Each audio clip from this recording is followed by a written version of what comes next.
was on campus, we have changed much in that time. We're now a four-year institution. We offer 15 baccalaureate degrees. We have a large array of majors. Our physical campus, especially in land, has grown exponentially. In the fall, in September, we'll begin construction of our new academic building. Students and faculty have completed 3 hiking trails this summer on the mountain right behind us. Our student body has more than quadrupled since basketball was last here. Our entrance requirements have increased. Our extended campus in Ellijay is vibrant. We've added student housing and expanded our student support services. And importantly, we maintain one of the most affordable four-year college educations in the entire country. So this next step that we're starting today is very important for Dalton State's future. This will take us to the next level. Again, thank you for being here with us. And it's a pleasure for me to introduce our athletic director, who is a big asset for Dalton State. I'm really working hard with him on trying to help him become a little less introverted and a little more outgoing. So I would like you to judge how my training is going. So, Derek Watt.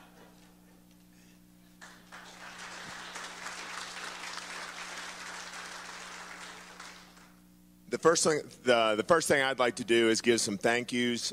First to the press for being here. We really appreciate your attendance, especially Calvin Means, who's video streaming for us today. I also want to thank George Poole and Jill Campbell for all their help in preparing for this press conference. I want to thank the candidates that we had for the head men's basketball coaching position here.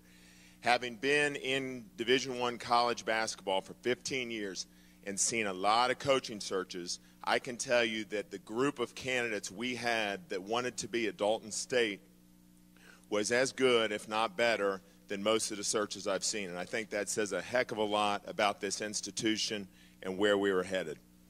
I also want to thank our head coaches committee.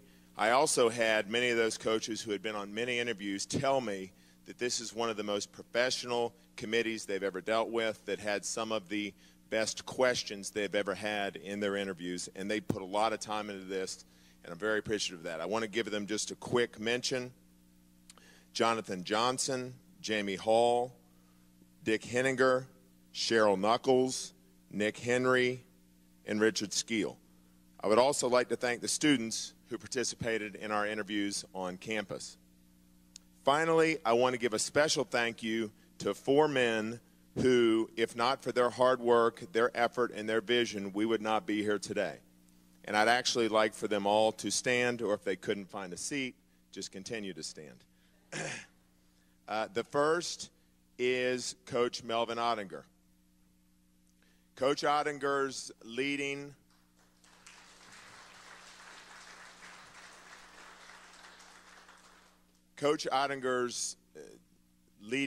of the Roadrunner program in the 60s and 70s set the tone for what you see before you here today. I've said it before and I'll say it again. In going around this town, I have never seen a junior college program generate the excitement that the Dalton State Roadrunners did in this town. The next person I want to recognize is Dick Coleman.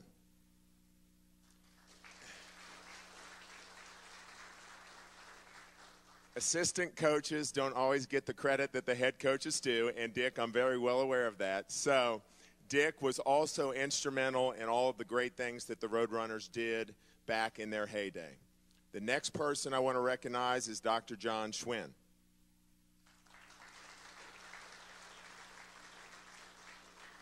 Without his vision and pushing for the reintroduction of athletics at Dalton State, none of this would be possible.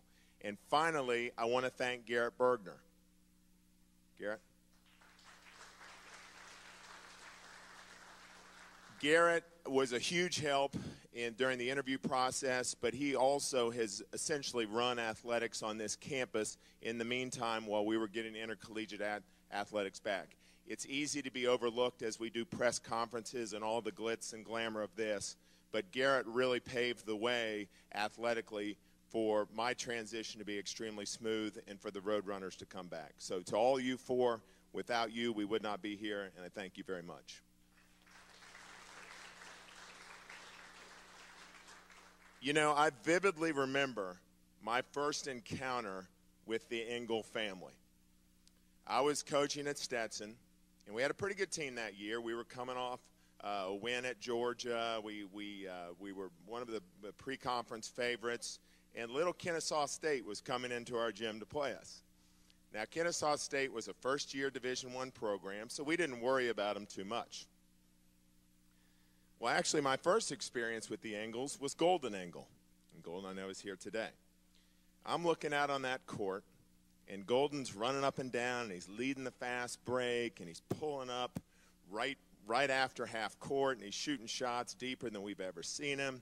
He's making them, and he's getting his team all riled up.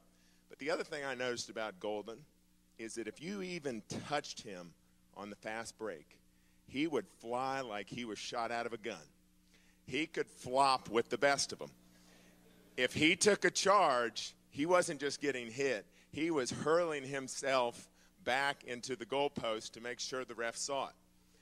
And if you even breathed or looked at him the wrong way on a jump shot, he would fling himself into the stands like it was the worst foul you'd ever seen. So I turned to my assistant and I said, this Ingle kid, where does he get these histrionics from? I then looked down to the other bench, and I see the coach of the other team sweating through his shirt, getting in a defensive stance, running up and down the sidelines, and I think I even saw him dance at one point. I then knew that Golden got all of his histrionics from the paternal side of his family. Kennesaw went on to beat us that day and actually was ranked in the mid-major top 25, which is unheard of for a first-year Division I program. Coach Ingle's an animated coach. He's fun to watch. His teams are fun to watch, but I want to go a little bit deeper. As we started this search, he and I are friends, and I was also friends with a lot of the other coaches that applied for it. He never once, when he expressed his interest, tried to play the friendship card or the alumni card in this search. In fact, I'm going to quote verbatim what he told me the first time that I talked to him about the job. I hope you find the best coach for Dalton State. If it is me, great. If not, I still want to see the program be a great success, and I know you will make a great decision for the program. Next, even though Coach Ingle is from Dalton and knows a lot of people in Dalton, and I have gotten to know Dalton, I did not have one phone call or one official letter sent to me on his behalf from the people of Dalton. And I know that was not by accident. I know that he wanted this decision to be the solid decision and the right decision for Dalton State without any bias. I think those two things say a lot about him as a person and as a coach. There are a lot of things that are attractive about Coach Ingle as you're starting your men's basketball program. First, he is the only coach in the history of Georgia basketball to win an NCAA championship. Next, he has been to 8 NCAA tournaments. Next, he has recommendations from basketball legends such as Hubie Brown, Bobby Crimmins, Billy Donovan, Tubby Smith, Mark Sloniker, and even John Wooden. He also had glowing recommendations from President Emeritus Betty Siegel of Kennesaw and his athletic director, Dr. Dave Waples. He is the only coach in the state of Georgia to be named Naismith Coach of the Year at the high school, junior college, and four-year college level. He recruited teams at Brigham Young University that were not only setting records for wins, but setting records for academic achievement. He is the only coach, now the only coach in the history of the game of basketball to be a high school, junior college, NCAA Division II, NCAA Division I, and now NAIA level head coach in the same state. That is impressive, and he is the only one, and he has had success at every level, and I have no doubt that he will here. Not only did Coach Ingle play here, but Tony Ingle was the vice president of the student body at Dalton Junior College, which I think even probably says more than his playing and coaching career. He burns to win, and he will win, but he will do it with an outstanding group of young men that represent our program in a first-class manner on the court, in the classroom, and in the community. While he was at Kennesaw, he had 55 selections for the academic all-conference team. These things are all impressive, and any startup program would give their left arm to have Tony Ingle be their coach. But there are two main reasons why we are making the decision today to have him lead the Roadrunner program. The first, in doing my due diligence, I read Tony Ingle's book. And believe me, I hate to admit this at an academic institution, but I'm not a big reader.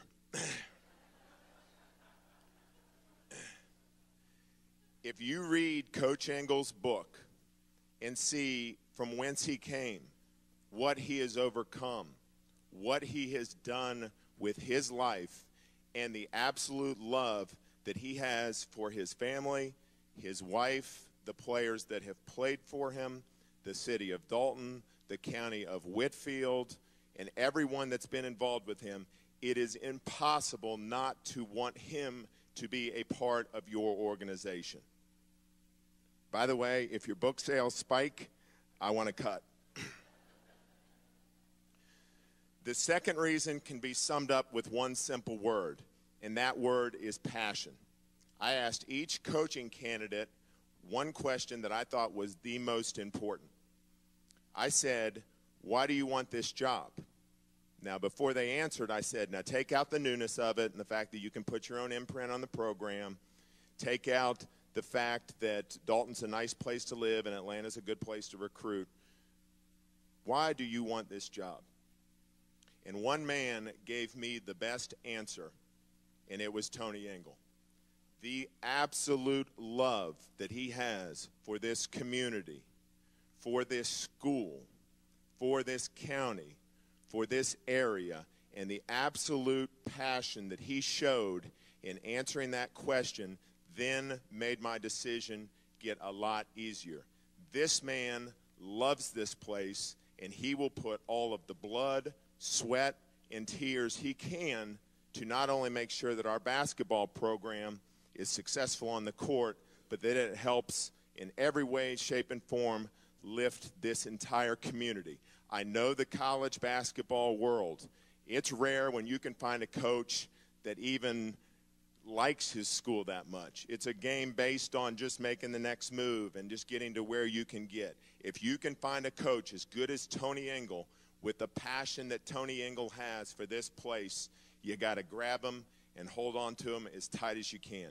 It is my utmost pleasure and honor to introduce our next head men's basketball coach at Dalton State, Coach Tony Ingle.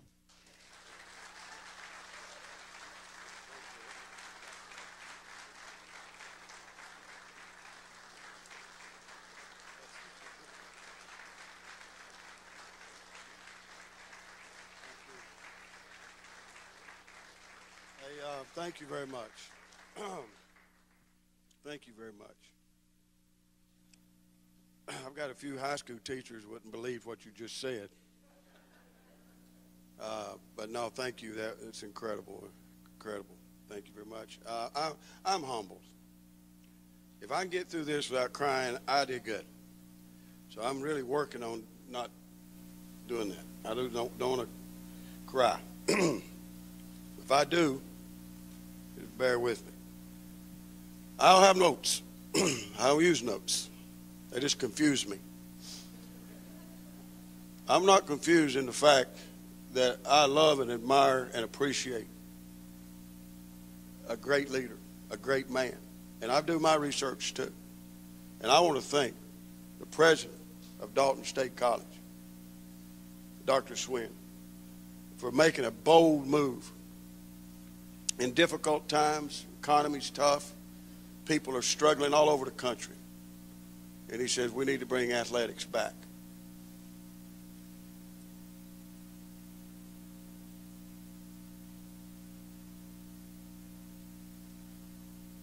I applaud and I have prayed and thanked him You don't even know it. Because I know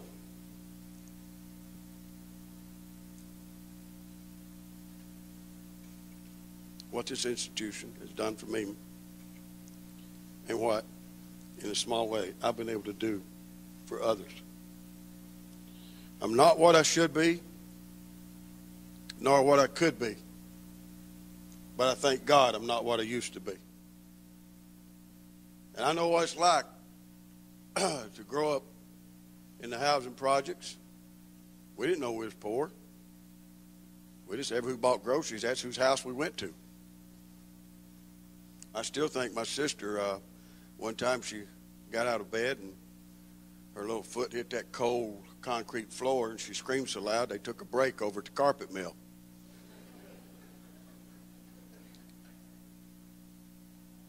But I want to thank you sincerely.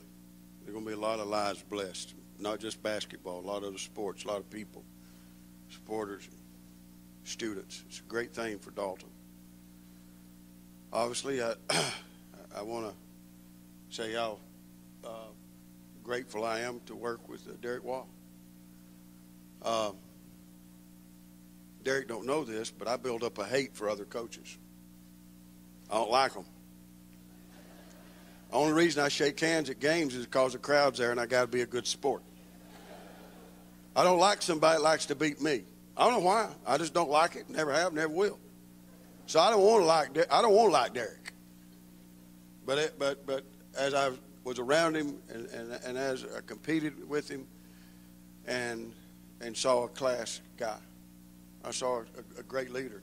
And really, not only admiring him as a coach, but when he was a chairman of our league, all the head basketball coaches, and we're in the NCAA and this national, the Final Four, and here he is standing up at the podium and he's running this meeting with all these coaches and all these egos, and everybody don't like him like me, and after I got finished, I loved him.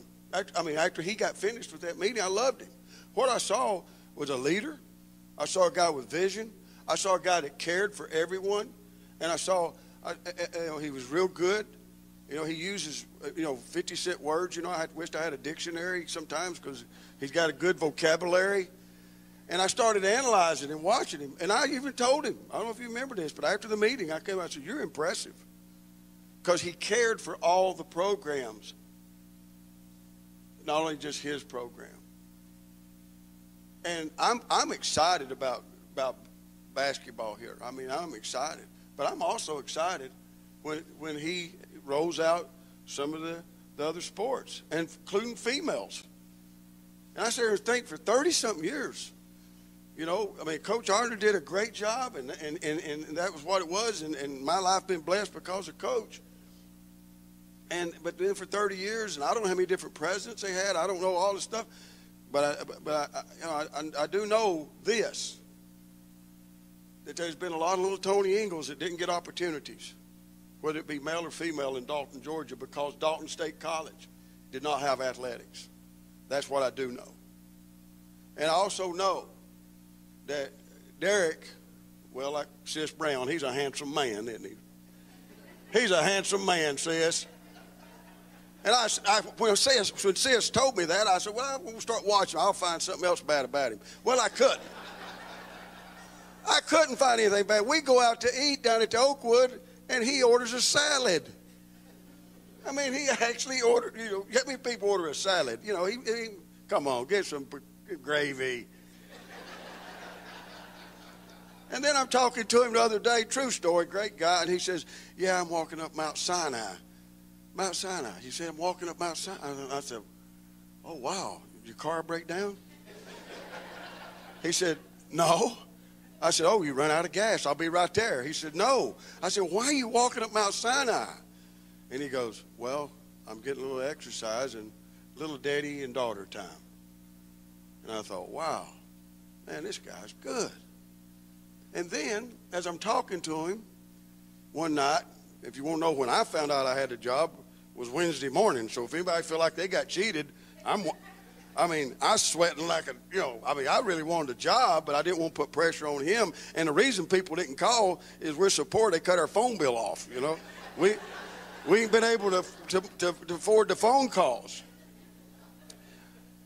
But he was nice enough to say, as we was talking and about basketball and, and working together, and he's more than willing to help. It was some phone calls and recruiting in basketball. It'd be crazy not to tap into his resources and so forth and personality.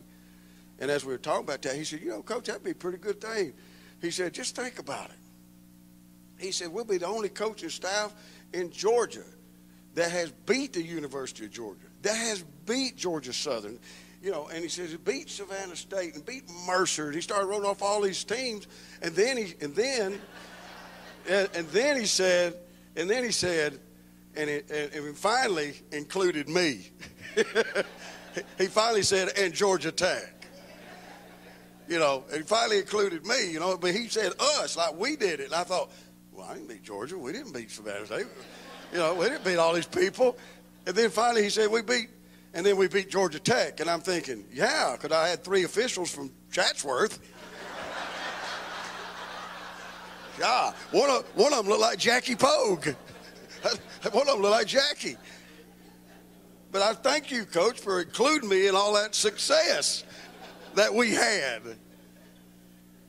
But a great man, and I am so honored to work with him. I even called him boss one day on the phone, and he said, hey, don't call me boss. We're in this together, and I love that. The other thing, just a little bit, I want to mention about me, and I want to get through this. This is to be the tough part. I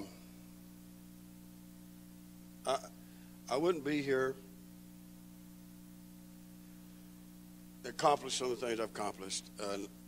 But it's been said, and I don't know who said it, but man, they were very smart.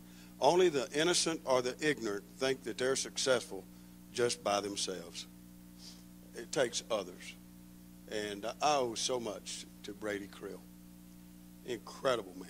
Think about him every day. Gave me so much advice and confidence when I didn't have it myself. I never will forget, Coach. I've never told you this publicly, but I've shared it with other people all over the country as I go speak.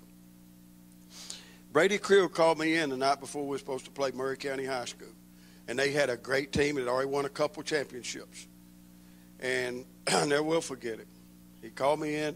He said, Tony, I've been watching you and said some nice things. And boy, I just, all eyes and ears, whatever, and he says, and Tony, I just want you to know, I'm going to start you on the basketball team tomorrow to play against Murray County High School. Now, they were good. Y'all remember Doug Cruz and Pogue and Jones. I mean, these guys had hair on their legs. I mean, they had hair under their arms. I mean, they were grown men. And and now he got me, wanted me to, and I'll never forget it because he said, Tony, I want you to be my starting guard. And I remember looking at Coach, and I thought, man, he is smart. And I said, I've never, ever wanted to kiss a man until that day. And I remember looking at him, and then I said, no, it ain't in my nature. But I ran home. I ran home. Told all my sisters I was starting and everybody, all that stuff. And Coach, I love you and thank you. You know my feelings. I think every coach, people don't know it. I always write my coaches.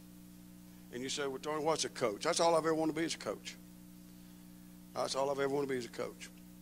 And coach is a word coming out of Denmark in the early 1600s where they built a wooden box and would help women and children through rough terrain.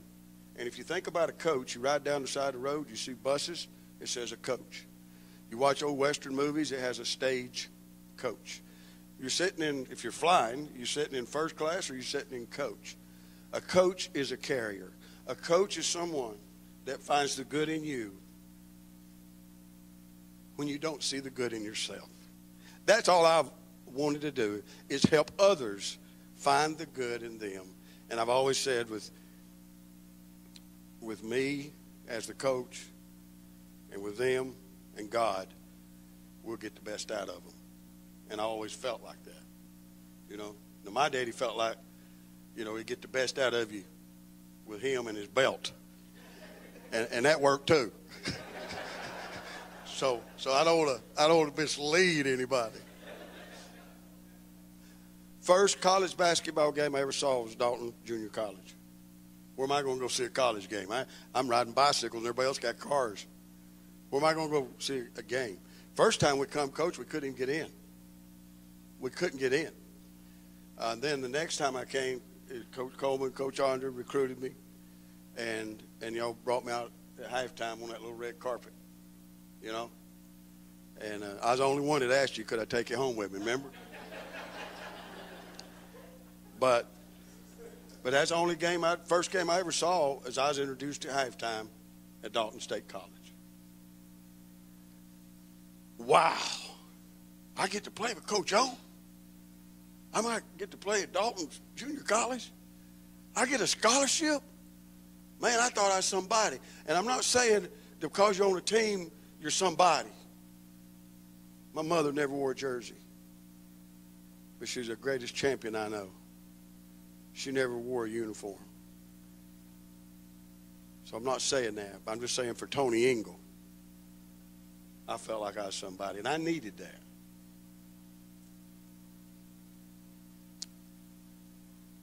And winning all those championships, and everyone, anybody knows basketball and see me play, I wasn't a very good basketball player.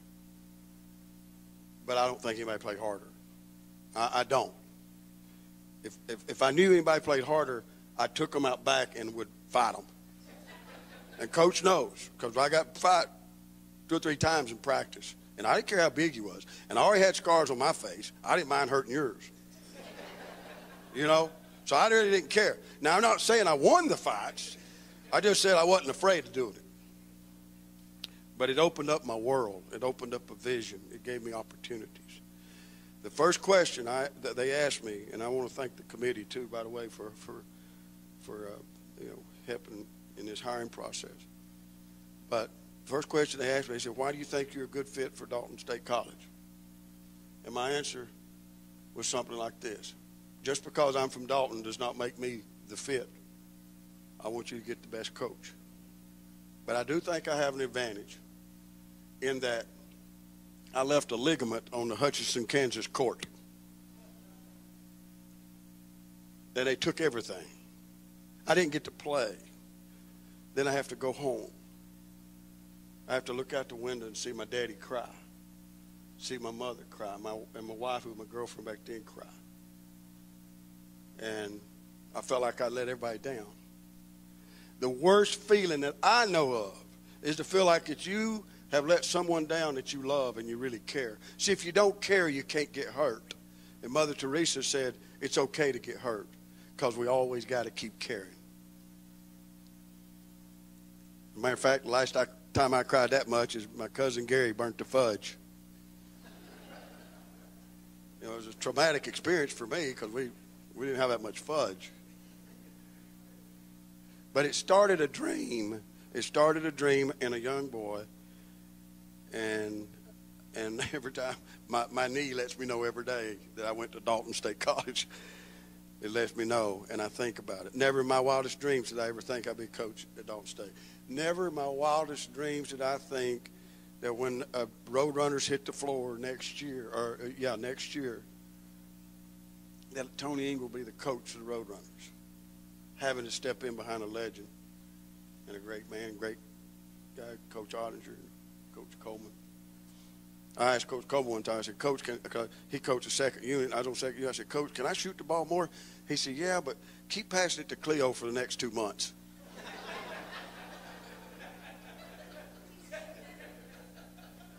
So and the way he said it, I said, "Okay." He made me feel good about it. Okay, good. He's going to let me shoot. But I didn't realize it was in April and the season's over. The season's gone, Jack. And I also told him, I don't know about the other candidates, but I'm the only guy that you got that's worked on a garbage truck in Dalton, Georgia. I worked on a garbage truck for 2 weeks. I worked on, you know, in World Carpet. I still got the scars on them krill racks. But I do love Dalton, and everywhere I've ever been, I talk about Dalton, Georgia. Everywhere I go on my bio, Dalton, Georgia. You cannot talk about Tony Ingle, that's Dalton, Georgia. I get calls from total strangers. Married to a guy from Dalton, Georgia. I mean, I get calls from people that met total strangers and talk about Dalton, and then people meet and mutual things. Dalton is well known, is what I'm trying to say, throughout the country. And I know a lot of y'all are here today because, you know, now I got a job, I'm going to get paid, and y'all think you're going to get your money that I owe you. But just get in line down, you know, draw your little number. But I do want to say in closing that this is not about me, obviously. I'm honored. I know this. You weren't going to hire a guy that'd been more honored to be in Dalton and to be in Dalton State College. I knew that. I just didn't know if I thought I'd be the best guy, but I wanted them to find who they wanted. Because a wise man, Derek Waugh, is where I learned this. He said, it's not where you at, it's who you with. And that is so true. That is so true. And I'm glad I just looked out there and saw Day-Day Penn. I'm glad I saw you. Because, see, Day-Day, my daddy told me this. And this, my daddy told me, he said, Tony, when you go to work, you don't ever let nobody outwork you. And I lived in fear of somebody outworking me. And when we do summer jobs and we go, you know, all these things, and I work with you, Thurston Construction Company, and you're the only guy that I know that ever came close to me, and I ain't giving you credit for beating me. But you worked. You worked. You got there early, and you worked while you were there, and then you worked after it was over. And I've always had total admiration for someone at work, and that's what my daddy always said. Now, just so you know, you're never going to find anyone that says that Tony Ingle's intelligent. If you find anyone that says Tony Ingle's intelligent, give them a saliva test. But you will not find one person that said Tony Ingle's lazy. You will not. You will not find someone that says Tony Ingle's not honest and have integrity. You will not find someone that says Tony Ingle doesn't care for the kids and for the universities and so forth. That will not happen. You can question my decisions, but you cannot question those three. And if you do, you better not do it in front of me. I take pride in that. And we are got a lot of work to do. And I'm just thinking right now with the whole athletic department and in our time with basketball is we need, and please forgive me, but I've got to just, don't fire me before you hire me, President. But I just got to share what's on my heart while we got you. I have drove by this place so many times in recruiting, don't even have time to pop in and say hello to a friend. I got to get back home. I got to get back. I got to practice. I got to speak. I don't know how many times I spoke in Chattanooga, but it's just back and forth. And I'm please forgive me. And I'm not trying to offend anyone. I just want you to know that Dalton State College, we've got this interstate here where people are driving by constantly. This is just Tony Ingle's opinion. It doesn't mean I'm right. It just means I think I'm right. I wouldn't say it. But we are driving by one of the best things that we have in this county, okay? And I'm talking Dalton specifically, in our city. And I can tell you junior colleges that have better facilities, junior colleges, high schools have better facilities. This place has left and been dormant. And people are driving by here and see the curb appeal of Dalton, Georgia, and they don't really see the real Dalton, Georgia. And there'll be a day where they'll be flying by and there'll be lights on and games on and things happening and ball games and places packed, cheerleaders and band and dancers and, you know, all that stuff. And we need and I don't know all the deals here, but I just know that this is our school. And I have been involved in building programs, but I have never built a program at my alma mater. And please forgive me, I say mine, because that's the way I took it. And I know my wife has told me, she said, Tony, it's it's not, your money. It's not my money. It's our money. And Tony, it's not your kid. It's not my kid. It's our children. This is not my program. This is not your program. This is our program. And I am glad to be a part of the team. And I got to share this. The guy's driving down the road. I tested this joke out on Keith Whitworth a couple weeks ago, and he laughed, so that helped me. But guy's driving down the road, lose control of the car, hits in a ditch. Oh, he's running late, and he looks out there, and old farmer's out there, and he's got this big bugle. He gets out, and he says, "Hey, man, will you help me pull this? Will you help me pull my truck out of the ditch?" And farmer comes over there and says, "Yeah." He said, "Me and Bubba, I'll get Bubba, and we'll help you, and we'll pull that." So he straps that mule up, ties him, gets him all ready, all the straps and everything. And he said, "Yeah, old Bubba's a good one. Bubba's a good one." And he just kept talking about Bubba. And then finally he says, "Okay, Bubba." And, he goes, "Sam, are you ready, Sam?" And the guy that wrecked his truck said, "Sam, you just called him Bubba." "Ready, Sam? You ready, Frank? Ready, Jim?" He said, "You ready, Bubba? Pull, Bubba, pull." And that truck came out of that ditch like nothing flat. And that guy said, "Man, that's amazing." He said, "But I got to ask you a question. Why do you call all those other names? Why did you call all those other names? He said his name, Bubba." He said, "Well, Bubba's blind, and I didn't want him to think he was doing all the work by himself." Okay? I am not here to do the work by myself. But I guarantee you, with your help and your support, to steal an old quote from the cable guy, we'll get her done. Thank you. And if you have any questions, I think whatever, I turn over to Derek. But thank you very much.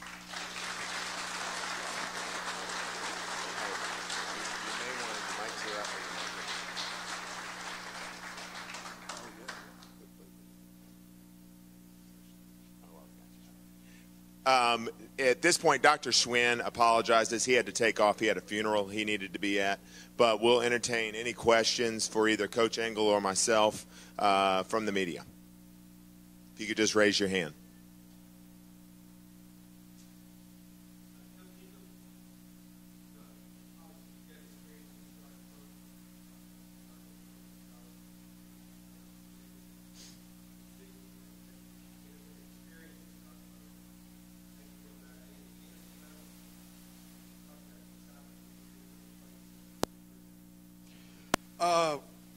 Well, the Lord decides that. The Lord got me here, and I put my trust and faith in Him. And every job I've ever had, I put my trust in Him. It says, "Trust in God and lean not on thy own understanding." And I think that God wanted me at Northwest High School when I was there. Now, some people that might sound a little strange, but in my opinion, that's the truth. I felt like I was supposed to be at Kennesaw State, and then I think that I left Kennesaw for a reason. I think the reason is to come to Dalton.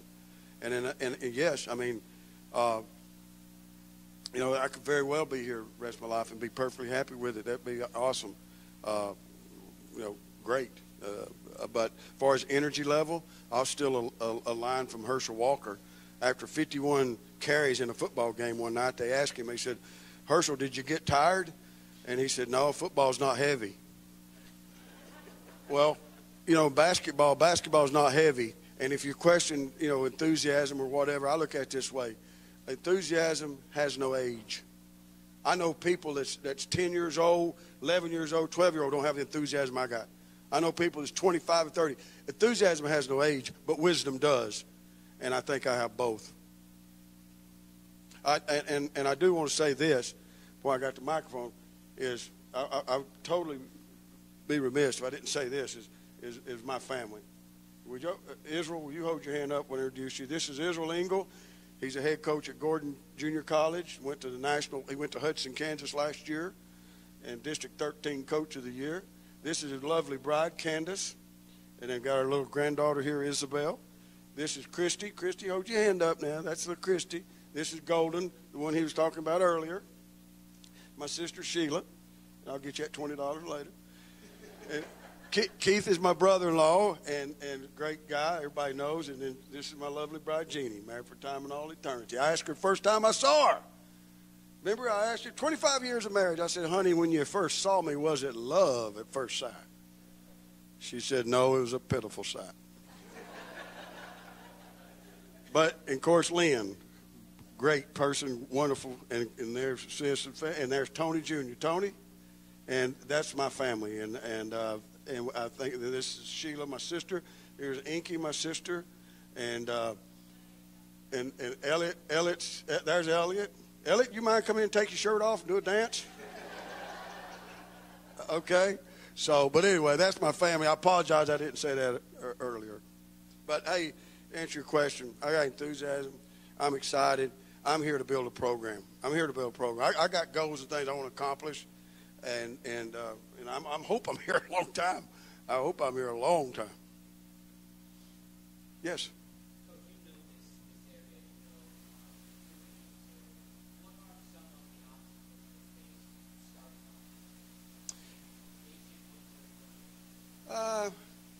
Well, I don't want to get specific on obstacles, but I appreciate the question. But here's the way I look at that, and here's why. See, if you have a dream, if the dream is big enough, the obstacles are small enough to overcome. I have overcome obstacles my whole life because I refuse to quit. I refuse to give up. I am a finisher. If I start it, I finish it. Now, I wished everything was, I tried for it to be the best I could. But it's amazing how I always look back and say, I could have done a little bit better. But even when I was there, I thought I was doing pretty good. But there are going to be obstacles, and just so you know, have you seen any 6'10" ball players around Dalton lately? Boy, sure would like to have some. Have you seen any 6'7" or 6'6"? I mean, you see, so there's not a lot of tall people running around. So we got to go somewhere to get some players that way. So, and I look at it pretty good this way. If you get good players, keep good players, coach good players, you're going to be good. If you get great players, keep great players, and coach great players, you're going to be great. And I want to be great, and I want us to be good. But I also have a heart for local talent here. I think you've maybe felt that or heard that earlier. Okay? But yeah, there's, I want guys that's used to winning state championships. You show me the teams winning state championships, they're going to get my attention. I want a guy that's used to winning. Okay? Now, I knew Tommy Thompson because his brother Earl, his daddy Earl was an All-American here. And I knew Earl was tough. Well, I knew Tommy was tough because it's in him. So evaluations is a big key. But you're going to run obstacles like that. Another obstacle I run up on is a lot of people in this town know me. Well, then they got a friend or a family member, and they want little Johnny to play for Coach Ingle. Well, little Johnny probably can't play dead in a John Wayne movie, But they want him to go play for Coach Ingle because, Coach Ingle, Coach Ingle. But, I've got players. We got players. So there's a balance there, and the obstacles are whatever you want them to be. And mine, I'm going to have some obstacles, obviously. But at the same time, we'll get through them. And we'll find the players. The players are out there. We'll be fine. I've already got people calling me, telling me about prayer. Coach has already got people calling him. Israel has got people calling him.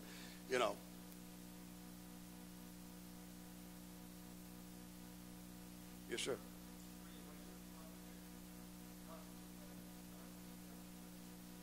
Yes.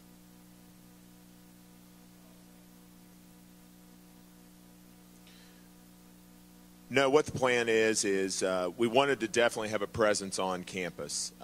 Bandy gym, we're in the process of trying to redo that, start a volleyball program so that the students can walk right over to Bandy Center and watch a volleyball game.